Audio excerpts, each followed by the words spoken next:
I wanted to start out with an admission, perhaps a confession, which is that I'm decidedly in favor of legal immigration. And what's more, I think in general, legal immigrants contribute a great deal to our country, and that there is very good reason why immigration has an iconic status in our national identity. Almost all of our families originally come from somewhere else.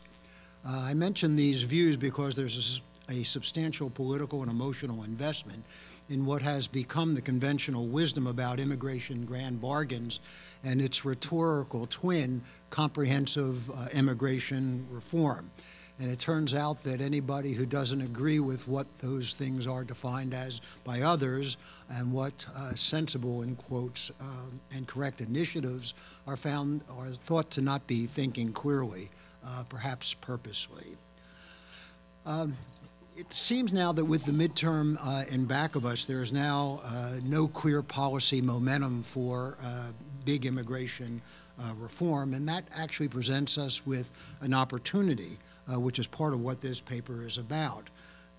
I'm probably in a minority on this matter, but I think that paradoxically the new Republican Congress and the number of Republicans in the Senate, coupled with the possibility of Republican increases in the Senate in 2012, make it possible that over the next couple of years there may be a way to find new common ground for a different kind of immigration reform. This revised immigration reform would begin with different premises, those based on the larger public interest rather than on political bargains. It would build on an ethical framework that does not depend on one-sided biblical arguments about the moral incentive to help strangers. It would not be a bipartisan plan in the sense that we usually have bipartisan plans, which is you get, the dominant group has the plan and then they enlist one or two other people from the opposing party. But rather it would be an American immigration plan that finds its common ground in response to what ordinary Americans from all walks of life have been calling for, I think loudly, for several years. And it is possible, I think, that such a plan will be able to enlist Hispanic Americans in a reform that goes beyond extending family reunification categories. I'm working on these projects as part of the Center's wide-ranging activities over the next couple of years, and I'm very happy to be associated to them. Now, one of the ways in which this New Deal could possibly have New Deal, I hadn't thought about it quite like that. I have to think about that one. Might come about is by attempting to clear away some of the conceptual and logical underbrush that now permeates most immigration discussions. And that's essentially the basis of the report here today. And, of course, there's no better place in which to examine conventional wisdom than in the three blue ribbon reports that have been issued, the Brookings-Duke report, the Council on Foreign Relations, and the Migration Policy Institute. The working idea of these is now fairly well known. You get a large institution who sponsors a group. They're chaired by establishment figures. They appoint an executive director, generally from that institution.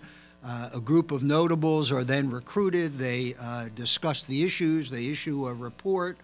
There are a few brief dissents, but not of the major underlying assumptions. A press conference is called. The plan is announced, and then people go out and try to get it put into practice by Congress. Now, task forces are diverse in many ways, but my first point about them is that they tend to operate within a very narrow band of policy consideration.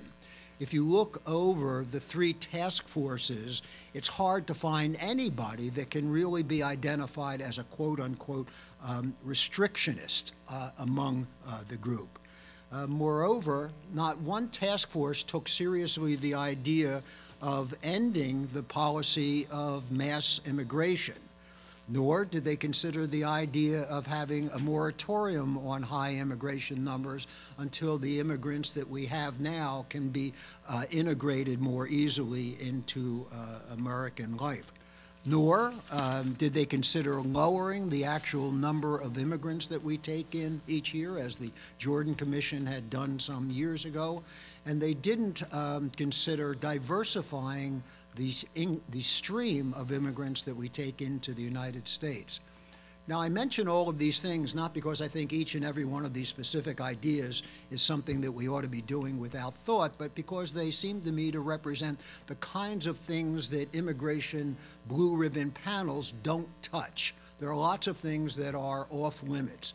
And of course, if you're going to have comprehensive immigration reform, you have to be able to think about some basic questions and try to provide some basic answers. Now, why does this matter? Why does it matter that they did some things but not other things? And the answer is that it matters because the president is on record as favoring comprehensive immigration reform with several exclamation points right next to it. And it would be a very savvy political move for him to try to get something done before the 2012 presidential election. And my prediction is that he will try to do that. And what will he base that on? Well, he'll obviously point to the blue ribbon panels and say, well, you know, these august bodies have said that we ought to have this trade-off and this grand bargain, and I'm actually in favor of it, so let's get rolling on that. And he would actually then be able to also up his perception, the perception of him as a centrist.